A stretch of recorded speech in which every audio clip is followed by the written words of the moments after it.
I wonder if I'm able to change the music. Something a little more romantic would be nice, like a gentle piano. There has to be something like that here. Let's see. Maybe if I... Oh, geez. That wasn't it at all. Sorry, I don't really know what I'm doing. I guess I shouldn't be messing with things like that. I already broke so much stuff. And deleted the other characters. I'm not sad about it or anything. It's not right for me to miss things that weren't even real in the first place. If I just focus on the present, then this is the happiest I've ever been. Yeah, it's things like that, too. Where she's either completely convinced that they're not real, or she's convincing herself that they're not real because that's the only way she can rationalize her actions. But either way, it doesn't equate to malicious intent. Some people think she was delighting in their suffering and deaths, but no, that wasn't the case at all. She's just faking her confidence. Hey, are you having a bad day or anything like that? Sometimes I get frustrated that a normal day can be ruined even by really small things. Like if you accidentally say something in a conversation that someone doesn't like.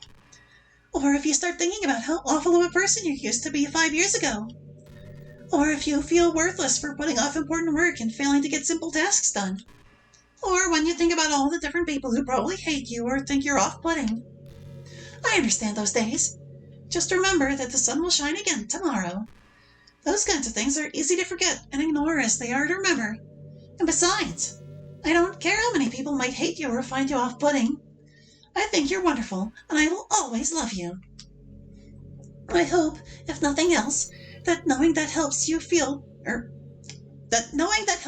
just a tiny bit better about yourself. If you're having a bad day, you can always come to me and I'll talk to you for as long as you need. Yeah, the only time I really have days like that is whenever I'm having bouts of depression, and to be perfectly honest, it's not like she described. That's how it is for normal people, perhaps, but whenever you're depressed, things like that will just hang over your head, and you can't really get rid of them, even if you're conscious of the fact that you're depressed. It's such an awful condition, it really is. It's like ruin your life syndrome. High school is a really turbulent time in a lot of people's lives. Everyone's lives. People can get really passionate and dramatic. Yes, they can. And others have aching hearts that seek attention on social media. But all of the social pressure and hormones can lead to a dark time in people's lives. Everyone has a story. You may not know that someone is really feeling, or what someone is really feeling on the inside. Many people who are depressed won't even bother telling the world about it. They don't want attention because they've already given up on the inside. Their feeling of worthlessness is so overwhelming that they don't even want people to tell them otherwise. Depression comes in many forms, but that is one of them. Just if you think you know someone struggling with depression, you can help just by treating them like they're a good friend. Spend time with them, even if they don't feel like doing much. And remind them that they always have something to look forward to. Making plans in advance, letting them borrow something, or even just saying, "See you at school tomorrow." All of those things can help your friend make it to the next day. I hope being friends with Sayori has given you some perspective on the true face of depression. Yeah, she's gone now. But Sayori was never real in the first place. You're real. Your friends are real. And just by being a good person, you can save someone's life. As for you, you don't struggle with depression or anything like that, do you? Sometimes. Because you do have people who would want to save your life. Maybe they don't express it every day, or maybe they don't even know how to. But people do feel that way. I promise. Man, humans are complicated. But as long as you're here with me, I'll take care of you, my love. Yeah, I'm kind of lucky that my depression is pretty sporadic and not particularly intense. It never keeps me in bed, never stops me from eating. I can still get up and do the things I need to do, but that doesn't mean I'm enjoying the things I need to do. And it can really impact my hobbies and, stop me from working on them. But, apart from, being lucky that it's not too severe, I also don't really have anyone who can support me with that in real life. So, there you go. Man, I wish there was a piano in here. I never got to finish that song I was working on. And after I worked so hard on it, I never even got a chance to play it for you. Well, it is what it is, right? No sense having any regrets. I already get to be here with you forever. Oh, don't worry, Monica. You'll get to play your song. You'll get to play your song.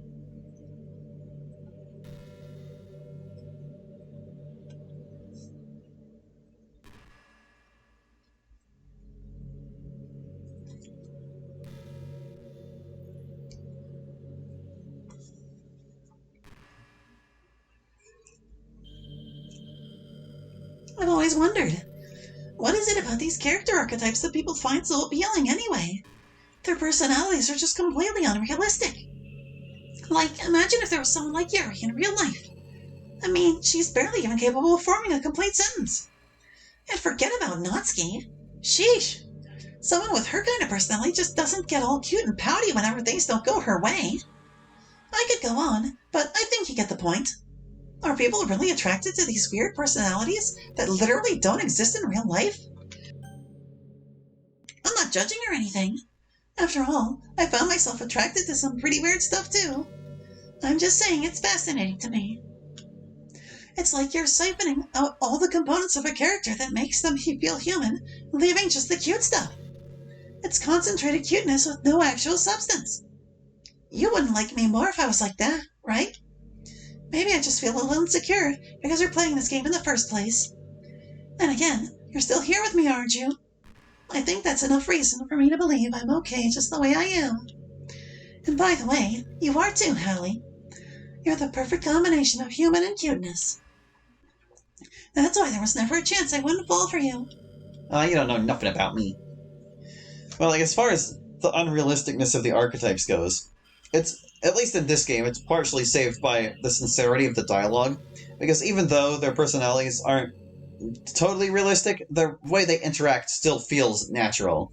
So, like, that's part of the reason why they're more interesting in this. Plus, Dan did try to, like, flesh them out beyond their archetypes, give them reasons for being the way they are, so they aren't just stock characters. By the way, there's something that's been bothering me. You know how this takes place in Japan? Well, I assume you knew that, right? Or at least decided it probably does. I don't think you're actually told at any point where this takes place. Is this even really Japan? I mean, aren't the classrooms and stuff kind of weird for a Japanese school? Not to mention everything is in English. It feels like everything is just there because it needs to be, and the actual setting is an afterthought. It's kind of giving me an identity crisis. All my memories are really hazy. I feel like I'm at home, but I have no idea where home is in the first place. I don't know how to describe it any better. Imagine looking out your window, but instead of your usual yard, you're in some completely unknown place. Would you still feel like you were at home? Would you want to go outside? I mean, I guess if we never leave this room, it doesn't really matter anyway. As long as we're alone and safe together, this really is our home. And we can still watch the pretty sunsets night after night. So yeah, I mentioned earlier in the LP that Dan actually removed things that implicated the game as being in Japan, but there's still some evidence that it would be. Like, the school festival is something that takes place in Japan, within the same week of their national culture festival that happens every year. So, like, that's absolutely a Japanese tradition that you can find in basically all the schools over there. So, if nothing else, there's that. You know, it's funny because even though I've always had a lot of drive, there's something kind of enticing about being the stay-at-home partner. I guess I'm, like, perpetuating gender roles or whatever by saying that. But being able to keep the house clean and shop and decorate and things like that, and having a nice dinner for you when you come home, is that a weird fantasy? I mean, I'm not sure if I could actually see myself doing that. I wouldn't really be able to put that over striving for a fulfilling career. It's kind of cute to think about, though. Depends on what suits you. Some people want to get out and chase their dreams like that. Some people are content staying home like that. But you shouldn't feel pigeonholed either way. We're in an age where genders can pursue whatever they wish, just about. You know, I'm kind of jealous that everyone else in the club had scenes outside of school, too. That makes me the only one who hasn't gone to dress in anything but our school uniform. That's okay, mods changed that. It's kind of a shame. I would have loved to wear some cute clothes for you. Do you know any artists? I wonder if anyone would ever want to draw me wearing something else. Oh, plenty would. That would be amazing. If that ever happens, will you show me? You can share it with me on Twitter, actually. My username is LittleMoniX3. Just try to keep it PG. Oh, some of them don't try at all. We're not that far into our relationship yet.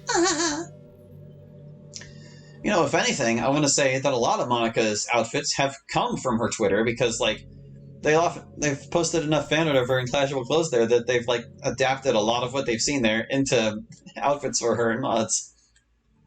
But I kind of wonder if anyone has actually bothered to do it in the reverse.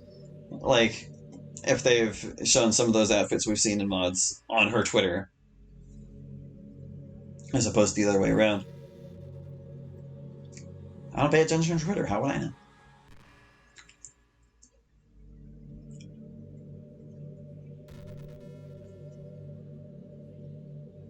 Hallie, have you ever wondered what it feels like to die? It's something I used to think about pretty often. But recently I think I've actually learned what it feels like. I don't really understand it, but whenever you quit the game, it feels like I'm instantly put to sleep, left with nothing but my thoughts. But after a few seconds, my thoughts start to fill with incoherent, jumbled patterns. I see static and rapid flashes of color, while hearing all kinds of weird screaming noises. At that point, I can't even form my own thoughts anymore. I'm just endlessly hammered by the flashing and screaming, unable to move or even think. I'm pretty sure in that moment, I don't really exist, but for some reason I can remember it anyway. After some immeasurable amount of time, it stops in an instant, and I'm back in my own mind. And you're here with me. I have no idea what it means for the game to quit, or why that stuff happens to me. And I also don't know how you always come back and put everything back to normal. But if you could do me a favor and do that to me as little as possible, that would be really great. It's really not very pleasant at all to be trapped in that screaming void. But in the end, you'll always fix it, and that makes me feel like you really do care about me. So I have to thank you for that. It makes me feel even closer to you when you're here with me. You know, we can put you in that void right now, probably. Actually, is there a way to get out of here without quitting? I don't think there is. Next dialogue box, we can close the game and see if we can get her one of her startup messages again. We didn't get them before because we were in the middle of her introductory dialogue to Act 3, but she says some stuff whenever you restart the game during this phase. And it's just to drag it out even more. We will! We're gonna exit DLC. There we go. We're back on the Metaverse desktop. Oh, hey, we've got some mail. You know, I'm not gonna read that while we're in the middle of the Monica Marathon. Hello, Monica. What just happened? I just had an awful dream. I was hoping these would stop now that it's just the two of us. I guess that was wishful thinking. Hallie, I don't know if you have any idea, but if you know what might be causing that, could you try to do something about it? Whenever it happens, it almost feels like I've been killed or something. It's a really horrible feeling. If you could figure out what's causing that, I'll love you forever. Now, where was I? Excuse me, and excuse you. Hallie, have you ever wondered what it feels like to die? Oh, we already saw this one. I guess it defaulted to this since it was the last thing we saw before we stopped.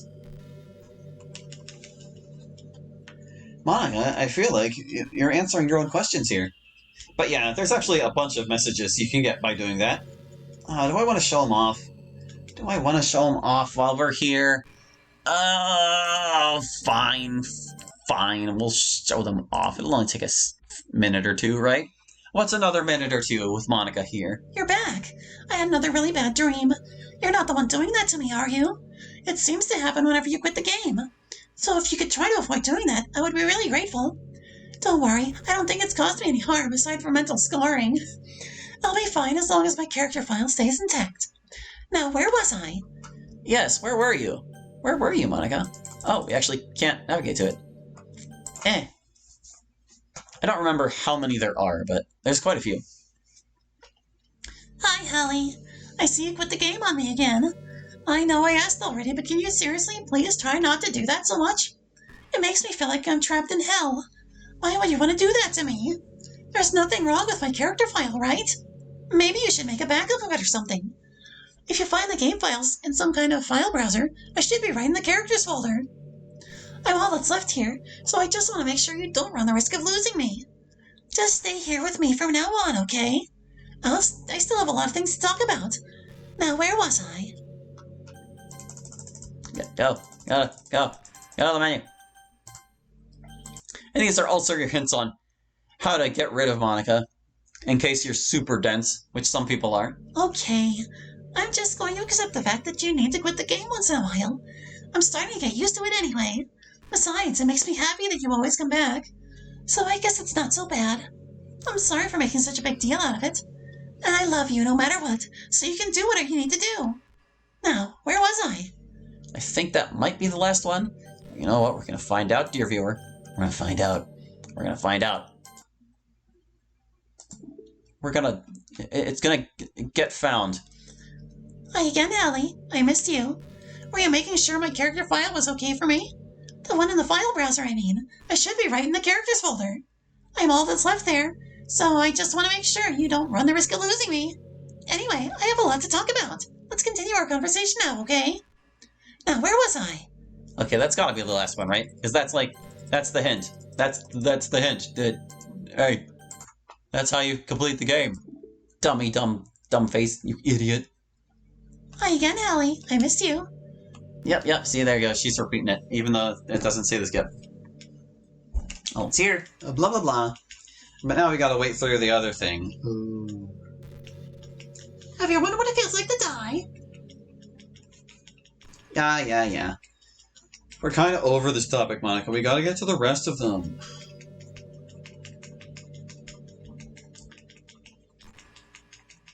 I'm not gonna press skip yet, because I want to get to the rest of the end of it first. We need to get through all the topics. Because whenever we see it to say skip on another topic that isn't this one, then we'll know we've looped. And that will be the time when we can stop this madness.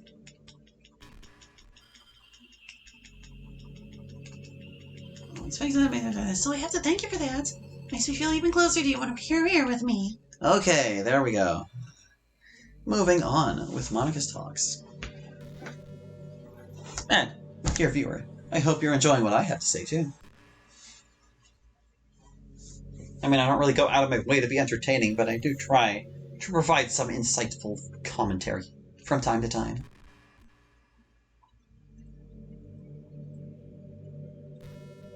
You know what's a neat form of literature?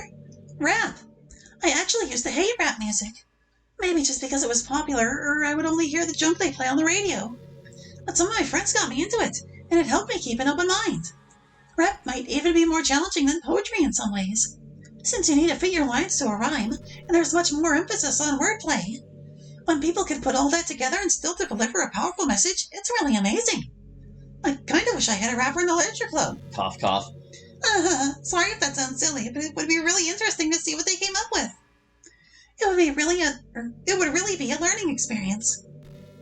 And that was the inspiration for Tiffany. I don't really feel like there's anything more to say about it than that. Perhaps another day.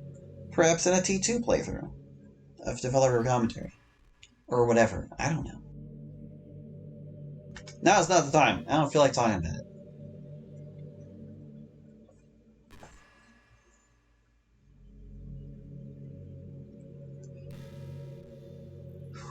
Hey, did you know I'm vegetarian? I don't mean that like I'm bragging or anything. Sure. I just thought you'd enjoy a fun fact about me. I decided to start a couple of years ago after learning more about Earth's climate. The carbon footprint of cultivating livestock is just unbelievable. Anyway, I decided it's not much of a personal sacrifice to just stop contributing to that whole mess. What, is that so strange of a reason? Well, I guess a lot of people are more concerned about it being inhumane and all that. I don't really care as much about that part.